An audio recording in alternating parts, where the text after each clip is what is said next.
Renaldi ditahan di sebuah ruang kosong. Ia didudukkan di sebuah bangku kecil. Tangannya diikat ke belakang bangku, sedangkan kedua kakinya diikat pada masing-masing kaki bangku. Mulutnya disumpal dengan sebuah kain yang membuatnya sulit untuk sekadar bicara. Romy, dibantu Andri dan Heru, mengawasi situasi dan menjaga Renaldi tanpa menyakitinya. Dalam beberapa menit, Ray datang menemuinya. Ia menatap Renaldi yang duduk lemas dengan mata memicing ke arahnya. Ray membuka masker dan tudung jaketnya, membuat Renaldi tersenyum kecut mengetahuinya. Ray membuka ikatan kain yang menyumpal mulut Renaldi. "Sudah kuduga, kamu pelakunya," ucap Renaldi seketika tanpa merasa takut sedikit pun. "Selain tengil, kamu memang anak yang cukup pemberani. Sama seperti ayahmu," balas Ray dengan senyum jahatnya. "Cih, aku sama sekali berbeda dengannya," ucap Renaldi. "Apa yang kamu inginkan dariku?" teriaknya lagi. Ray sedikit membungkuk, mendekatkan wajahnya pada wajah Renaldi. "Saya tidak tertarik berurusan denganmu, tapi saya cukup penasaran dengan rencana ayahmu," balas Ray. Renaldi hanya diam dan memalingkan wajahnya. "Sepertinya kamu hanya diperbudak oleh ayahmu," ucap Ray lagi sembari mengibas rahang Renaldi dengan jemarinya. Ray kemudian berdiri tegak, lalu kembali membungkuk menatap Renaldi. "Apa caramu mendekati Lia adalah bagian dari rencana ayahmu juga?" tanya Ray. Renaldi masih diam tanpa menjawab pertanyaan Ray. "Ayo jawab," ucap Ray sembari sedikit menekan. Renaldi menggelengkan kepalanya. Ray menghela napas cukup panjang. "Biar saya perjelas. Ayahmu tahu sikap dingin saya terhadap Lia dan memanfaatkanmu untuk merebut Lia dan perlahan melemahkan hati saya," jelas Ray dengan apa yang ia duga. "Benar begitu. Mengaku saja, ini tidak akan merugikanmu," lanjutnya lagi. "Pada awalnya memang begitu, tapi semakin hari saya semakin menyukai Lia," jawab Renaldi seadanya. Seketika Ray marah, jemarinya mengepal kuat, dan dalam sekejap, buk. Satu pukulan melayang di wajah Renaldi yang membuat ujung bibir kirinya mengeluarkan darah. Renaldi sangat terkejut dengan sikap spontan Ray. Meski begitu, ia tidak bisa berbuat apa-apa selain menahan rasa sakit di wajahnya.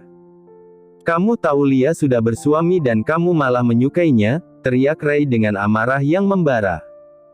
"Tapi kamu tidak mencintainya," balas Renaldi dengan teriakan juga. "Itu bukan urusanmu." Ray menatap Renaldi dengan tajam dan menunjuk wajahnya dengan tangan yang bergetar karena amarah. Ray menghela napas dan membuangnya. "Satu pukulan untuk memberimu pelajaran agar tidak menggoda istri orang," ucap Ray dengan lebih tenang. Beberapa detik Ray terdiam. "Satu pertanyaan lagi untukmu. Apa kamu tahu bahwa ayahmu penyebab kematian Hadi Wijaya?" tanya Ray dengan serius.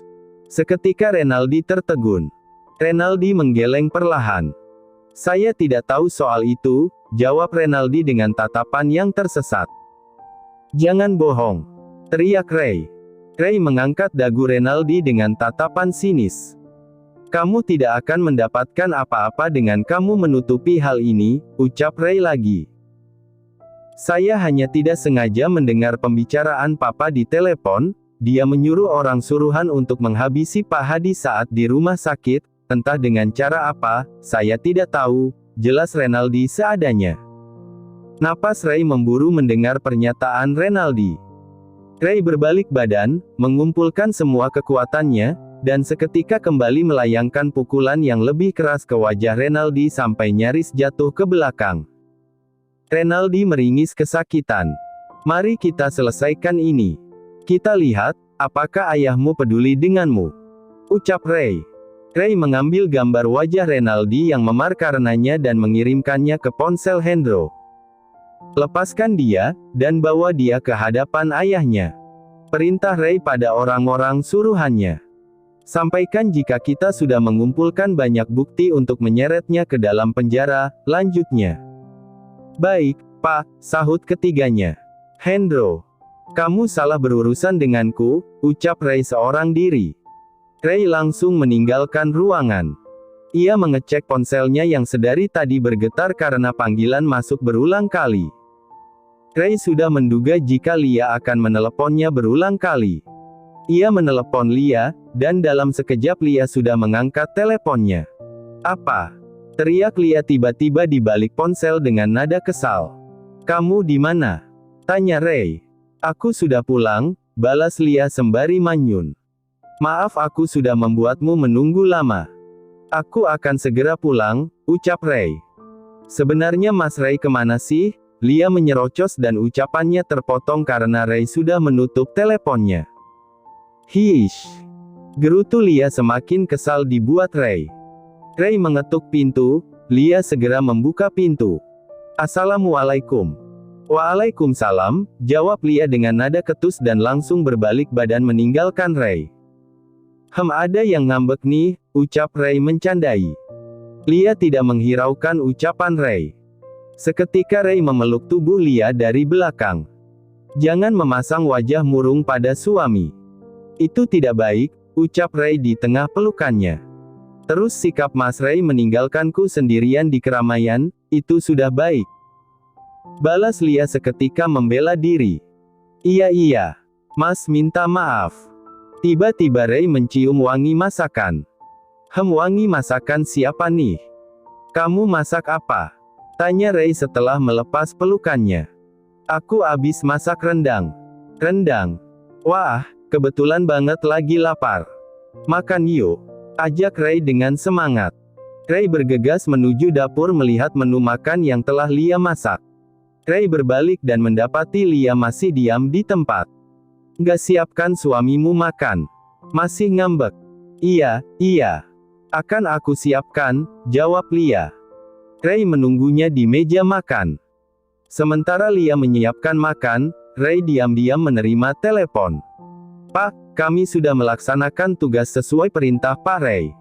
Sepertinya Hendro mulai merasa ketakutan, jelas Heru. "Bagus. Saya yakin dalam waktu dekat dia akan menemui saya," balas Ray. Tiba-tiba Lia datang, Ray segera mematikan teleponnya dan melempar senyum pada Lia. "Aku sudah memasak rendang, sup ayam bakso, dan salad. Selamat mencoba," ucap Lia dengan sumringah karena rasa kesalnya telah hilang. "Dari baunya saja sudah terasa enak, apalagi rasanya," balas Ray. Lia menuangkan nasi dan lauknya untuk Ray. Ray segera melahapnya dengan semangat. Ray merasakan setiap gigitan dari rendang yang Lia buat. "Rasa masakan istriku memang tidak diragukan lagi, selalu enak," ucap Ray menghujani Lia dengan pujian. Lia tersenyum sipu melihat Ray menyukai masakannya. Tok, tok, tok, pintu ruang kerja Ray diketuk. "Masuk," teriak Ray. Kemudian masuk seorang lelaki parubaya dengan setelan jas hitam dan wajah yang sedikit murung. "Hendro Zaid Fernando, selamat datang di kantor saya. Sudah saya duga kalau Bapak akan datang menemui saya," ucap Ray dengan senyum sumringah dan menusuk. Ray menyambut hangat kedatangan Hendro. Meski begitu, Ray dibalas dengan raut wajah yang murung yang menambah keriput di wajahnya. "Kamu juga pasti sudah menduga tujuan saya datang kemari," balas Hendro. "Saya mohon, tolong cabut tuntutan kamu pada saya," ucap Hendro dengan memelas. "Berikan saya alasan mengapa saya harus mencabut tuntutan saya terhadapmu," balas Ray. Kasihan Renaldi, dia tidak memiliki siapa-siapa lagi. Seketika Ray bertepuk tangan beberapa detik. Ayah yang baik, memikirkan nasib anaknya tanpa berpikir nasib anak yang lain, yang telah ia habisi ayahnya, ucap Ray perlahan. Hendro hanya diam menunduk. "Kamu terlampau berani menemui saya dan memohon-mohon. Benar-benar tidak tahu malu," celetuk Ray. "Jangan lagi perlihatkan wajah burukmu itu di depan saya. Kamu hanya membuang waktuku saja," ucapnya lagi. "Cepat, keluar dari ruangan saya sebelum saya bertindak kasar padamu," perintah Ray dengan tegas. Hendro tidak mampu mengelak, ia akhirnya keluar dari ruangan Ray tanpa mendapat apa yang diinginkannya. Hari berikutnya, Lia mengikuti pelajaran di kampus.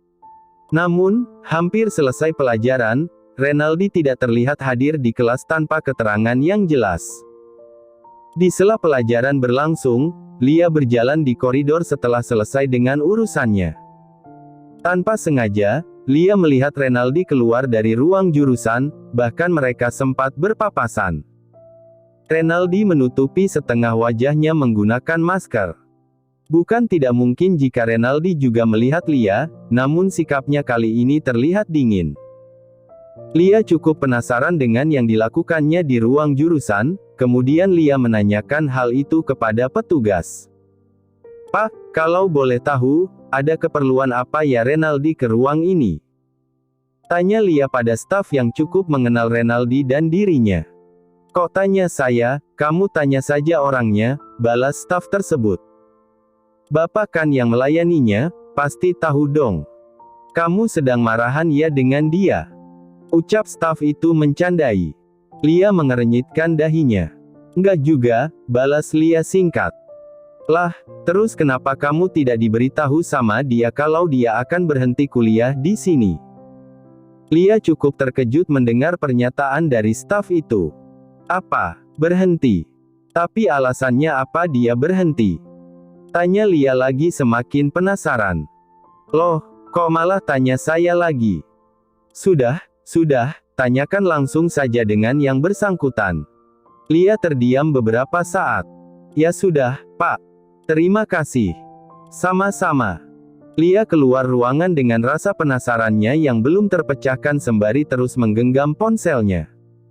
"Apa Mas Ray sudah memberi ancaman padanya setelah mengetahui sikap agresifnya terhadapku?" Tanyanya dalam hati. "Tapi masa sih Mas Ray setega itu?" lanjutnya bertanya-tanya. Lia menatap layar ponsel yang digenggamnya. "Aku tanya langsung tidak ya?" Beberapa saat Lia terdiam berpikir. Pada akhirnya, Lia mengurungkan niatnya untuk bertanya langsung pada Renaldi. Rasa penasaran Lia terbawa sampai ke rumahnya, bahkan pada saat ia dan Ray akan bersiap tidur. Di tempat tidur, keduanya mulai terbiasa mengobrol santai sebelum kantuk tiba. "Mas, aku mau tanya sesuatu, tapi Mas jangan marah ya," ucap Lia mengawali. "Kenapa harus marah?" "Soalnya, ini tentang Al, maksudku Renaldi," jawab Lia. Seketika wajah Ray berubah datar. "Tanya apa?" "Tadi pagi Renaldi nggak masuk ke kelas, tapi aku tidak sengaja melihatnya keluar dari ruang jurusan. Aku sedikit penasaran, saat aku tanya petugas jurusan, beliau bilang Renaldi mengajukan berhenti kuliah," jelas Lia. Ray tertegun mendengar cerita Lia. Kira-kira itu bukan karena Mas kan?" tanya Lia sedikit ragu. "Maksud kamu?" balas Ray dengan balik bertanya. Maksud aku pikir Mas memberi sedikit ancaman padanya setelah melihat sikapnya yang agresif terhadapku," jelas Lia lagi. "Aku pikir Lia mengetahui masalahku dengan keluarga Renaldi, syukurlah ternyata tidak," gumam Ray dalam hati. "Enggak. Aku sama sekali tidak menegur terlebih mengancamnya." "Oh, gitu ya, hehe, ya sudah, cuma itu saja kok," balas Lia dengan melontarkan senyum paksa. Lia sudah mulai lega karena ternyata berhentinya Renaldi dari kampus bukan karena Ray. Jadi Renaldi sampai berhenti kuliah. "Hah, anak yang malang," gumam Ray dalam hati. Beberapa saat Ray dan Lia saling diam. "Lia," panggil Ray. "Iya. Bagaimana kalau besok kita ke rumah Mama? Ada beberapa barangku yang tertinggal di sana." Boleh," jawab Lia sekaligus mengakhiri perbincangan sebelum tidur mereka. Ray berdiri di balkon dekat tangga sembari memainkan ponselnya. Mama Reni datang menghampiri dan menunggunya selesai dengan ponselnya. Ma, ada apa?" tanya Ray. Mama Reni menggeleng dengan tersenyum. Ray membalas senyumnya lalu kembali memainkan ponselnya. Rasa penasaran Mama Reni rupanya sudah tidak bisa dibendung lagi. "Ray, apa yang sudah kamu perbuat terhadap Hendro?" tanya Mama Reni. Rupanya kabar itu sudah terdengar oleh Mama. Aku hanya memberinya pelajaran yang setimpal. Kini dia sudah mendekam di penjara, jelas Ray. Mama tahu, dia adalah penyebab dari kematian ayah. Dia telah menyuruh seseorang menghabisi ayah dengan cara menyuntikkan obat di infus ayah, tambahnya. Mama Reni cukup terkejut mendengar pernyataan Ray sampai membuat tubuhnya terasa lemas. Meski begitu, ia sudah ikhlas dengan kepergian suami tercinta dan tidak ingin jika kasus ini kembali diangkat. Kamu menyeretnya ke penjara? Tanya Mama Reni. Iya, supaya dia tahu dia sudah berurusan dengan siapa. Biarkan dia membusuk di penjara. Celetuk Ray. Beberapa detik Mama Reni terdiam. Hendro sudah mendapatkan karmanya dengan hancurnya rumah tangga dan perusahaannya. Dia juga sudah sangat menyesali perbuatannya, ucap Mama Reni. Kemudian Mama Reni menatap Ray lekat-lekat. Ray, Mama mengerti kemarahanmu. Tapi Mama pikir, kamu tidak perlu memperpanjang masalah ini dengan memenjarakannya. Seketika Ray terkejut dan berbalik menatap Mama Reni lekat-lekat. Apa maksud Mama bicara seperti itu? Sudah 1 tahun lamanya ayahmu meninggalkan kita. Mama sudah cukup merasa bahagia dengan kehidupan Mama yang sekarang, melihatmu mendapat pasangan yang tepat dan melihat Reina menyelesaikan pendidikannya. Itu sudah cukup membuat Mama bahagia dan tidak berlarut dalam kesedihan. Jadi Mama pikir kamu cabut saja tuntutan kamu terhadap Hendro, karena Mama sudah memaafkannya. Apa? Mama sadar tidak dengan yang Mama ucapkan barusan.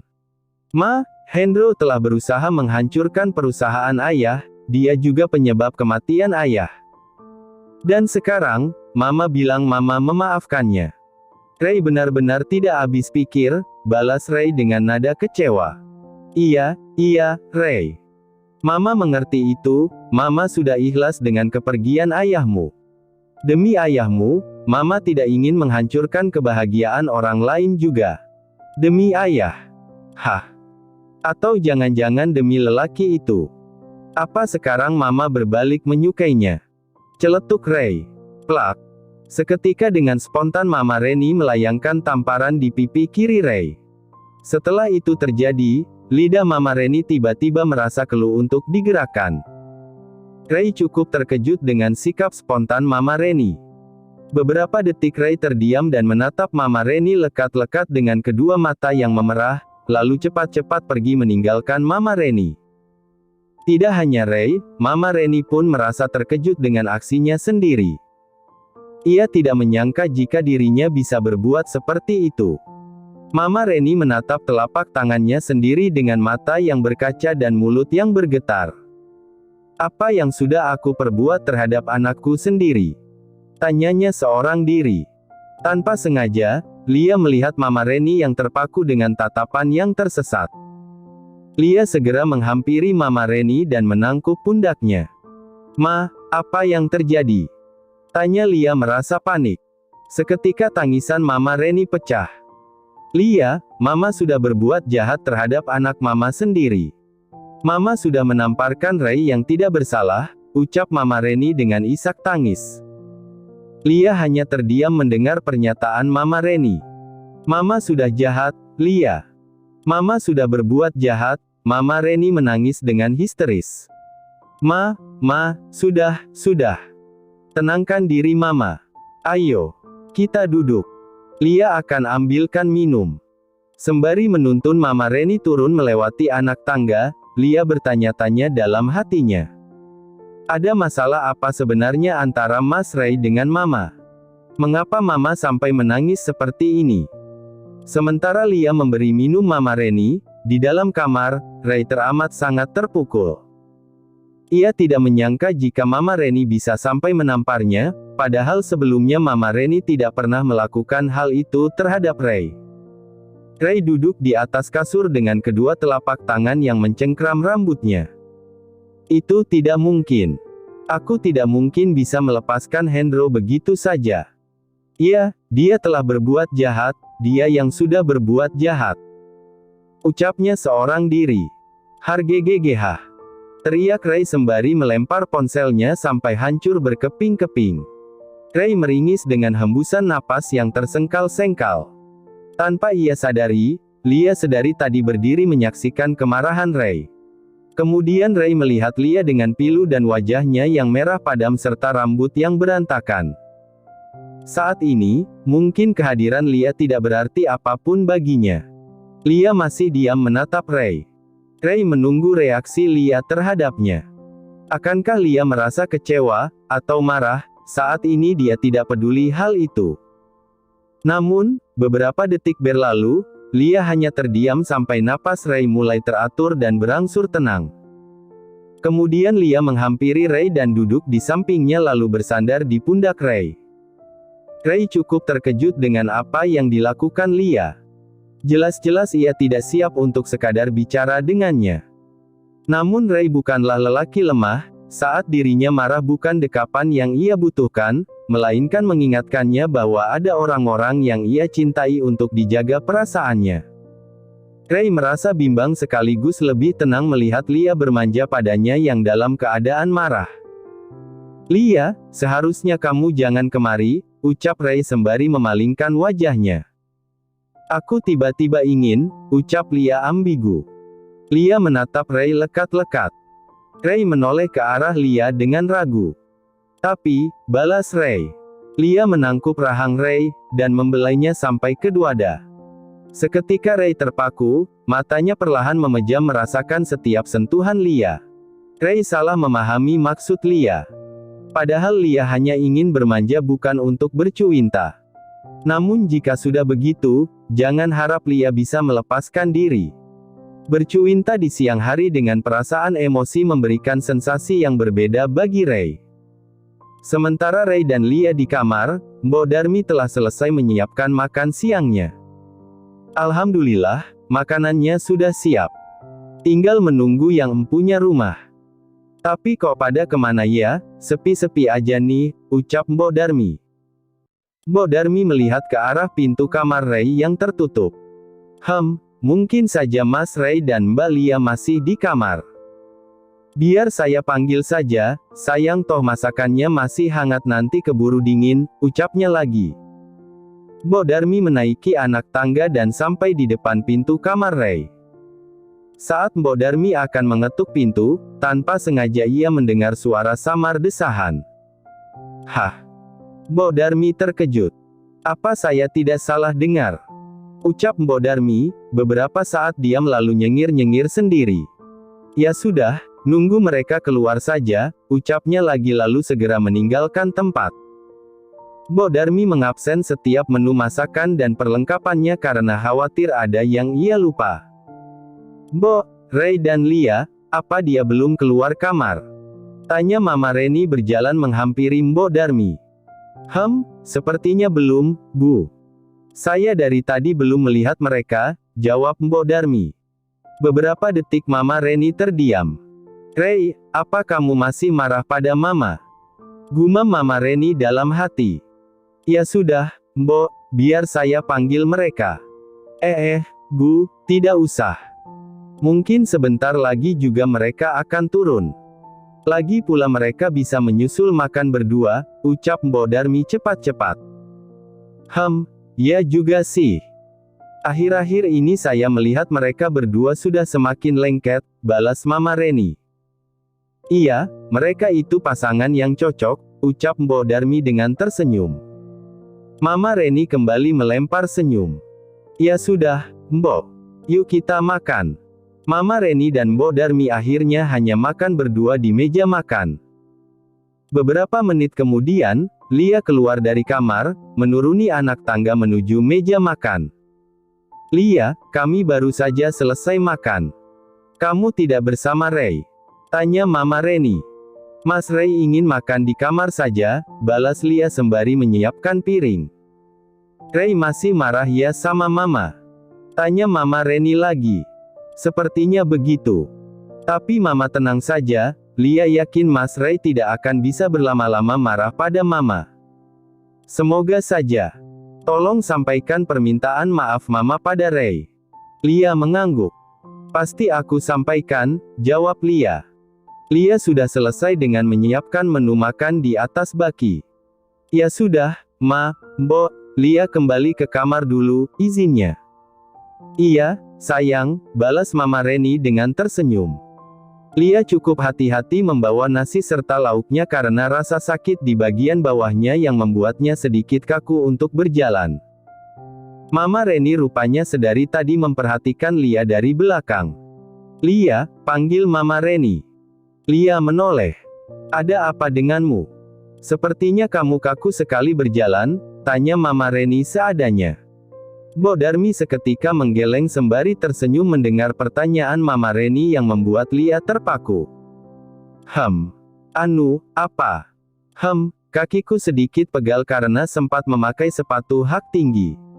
Iya, karena itu, balas Lia dengan kikuk. Oh, begitu ya. Lia melempar senyum paksa lalu kembali membawa bakinya. Perasaan sebelumnya Lia baik-baik saja mengobrol denganku, ucap Mama Reni seorang diri, kemudian kembali acuh. Lia cepat-cepat masuk kamar dan menutup kembali pintunya. Ray melihat Lia dengan wajah khawatir bercampur malu. Hei, kenapa? Tanya Ray. Lia hanya menggeleng lalu menaruh makanannya di atas meja. Ray dan Lia makan bersama di atas kasur. Ada pesan dari Mama, katanya Mama minta maaf, ucap Lia. Seketika Ray menghentikan kegiatan makannya, lalu kembali melanjutkan tanpa membalas ucapan Lia. Kalau boleh tahu, memangnya ada masalah apa antara Mas Ray dengan Mama? Tanya Lia dengan hati-hati. Ini urusan pribadi keluarga Mama, kamu nggak perlu tahu, jawab Ray. Lia hanya mengangguk-angguk. Beberapa bulan berlalu. Ma, aku sudah turun dari pesawat. Kalian di mana? Tanya Reina dari balik telepon sembari menarik koper dan membawa tas kecil di tangan kirinya. Kami baru saja jalan. Mungkin setengah jam lagi sampai, jawab Mama Reni. Ya sudah, aku tunggu ya, Ma, balas Reina. Reina mematikan teleponnya, namun matanya masih fokus di layar ponsel. Tiba-tiba seseorang menarik tas kecilnya dan membawanya kabur. Jambrit! Teriak Reina seketika. Hampir semua orang mendengar teriakan Reina dan penasaran dengan apa yang terjadi. Namun, tidak ada yang bergerak mengejar jambret itu. Tolong, ada jambret yang membawa lari tas saya. Teriaknya lagi dengan histeris. Seorang petugas kebersihan yang menyadari hal itu langsung berlari seorang diri mengejar kemana pria berjaket hitam yang telah membawa lari tas Reina. Ia berlari dengan kencang sampai dapat melihat keberadaan pria tersebut dan dalam waktu yang singkat ia berhasil menarik baju pria itu dan membuatnya terjatuh. Petugas itu rupanya cukup piawai dalam bertarung. Meski begitu, jambret itu membawa senjata tajam berupa pisau. Petugas itu ekstra hati-hati dalam pertarungannya.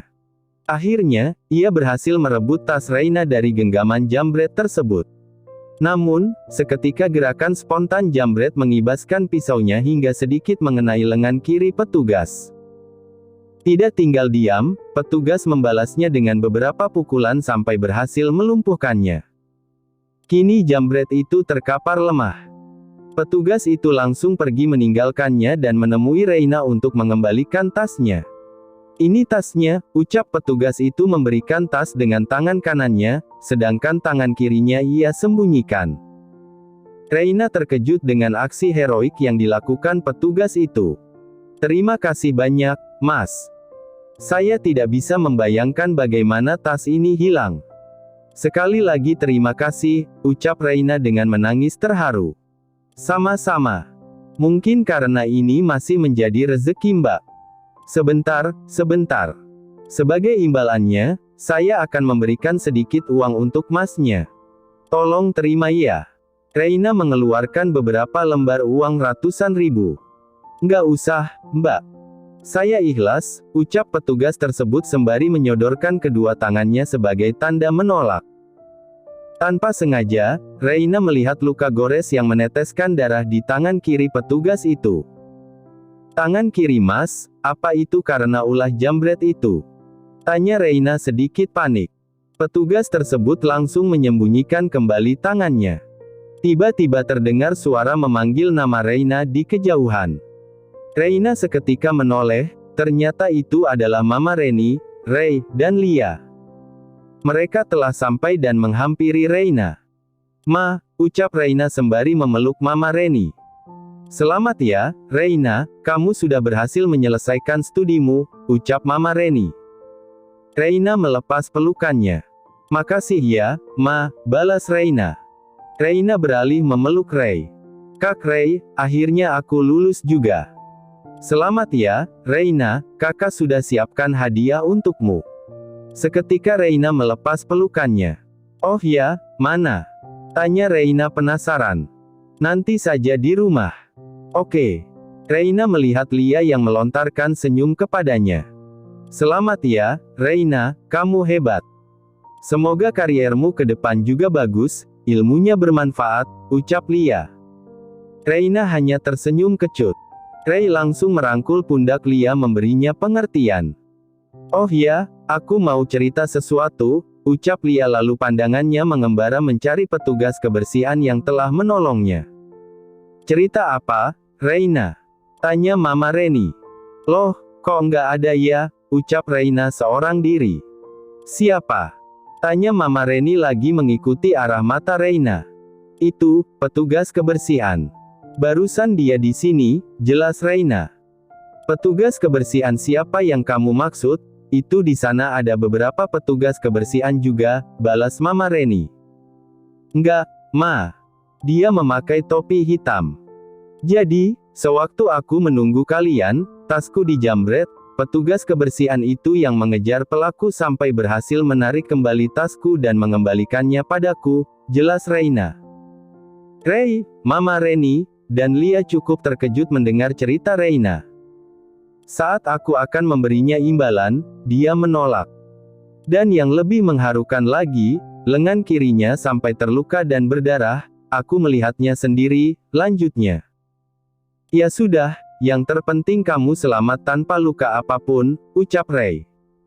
"Kak, aku sangat berhutang budi sekali padanya. Tapi mau bagaimana lagi, nyatanya dia menghilang," balas Ray. "Ayo, kita pulang," lanjutnya.